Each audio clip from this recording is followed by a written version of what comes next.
নির্বাচনের দামামা বেজে গিয়েছে। এবার রাজ্যে নির্বাচনী প্রচারে আসতে চলেছেন প্রধানমন্ত্রী নরেন্দ্র মোদী। কোচবিহার থেকে নির্বাচনী প্রচার শুরু করতে চলেছেন তিনি। আগামী 5 এপ্রিল প্রধানমন্ত্রী জনসভা করবেন কোচবিহার রাসমেলা ময়দানে।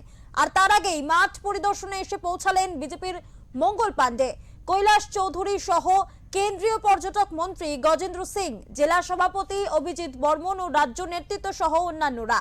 জেলা সভাপতি জানিয়েছেন এই সভা থেকেই তৃণমূলের বিসর্জন অর্থাৎ পরিবর্তন আসবে।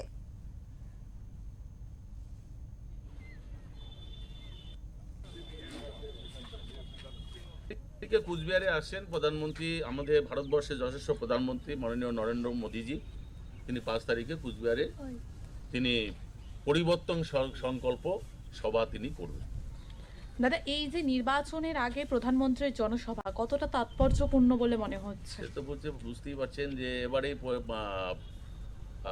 যে নির্বাচন হতে যাচ্ছে সেটা পশ্চিমবঙ্গে পরিবর্তনের নির্বাচন। আর সেই পরিবর্তন নির্বাচনে যে একদিকে যেমন মোদিজি আমাদের এখানে সভা করতে আসছেন, সেই সঙ্গে কোচবিহার আলিপুর থেকে শুরু করে সারা পশ্চিমবঙ্গ জুড়ে যে একটা পরিবর্তনের হাওয়া চলছে এবং 2026-এ পরিবর্তন হবে, তৃণমূল চলে যাচ্ছে একদম নিঃসন্দেহে। আলিপুরে আসার কথা ছিল প্রধানমন্ত্রী, তারপর কোচবিহারে আসছেন, কি কারণে? আলিপুরে তো প্রথমে আসার কথা ছিল। না, আলিপুর দুয়ারে প্রথমে আসার কথা ছিল, এই বিষয়টা আমার ঠিক জানা নেই। তবে আলিপুরে তিনি ফেব্রুয়ারি 29 তারিখে তিনি এসেছিলেন, সুতরাং দ্বিতীয়বার ওখানে আসার কোনো প্রশ্নই নেই।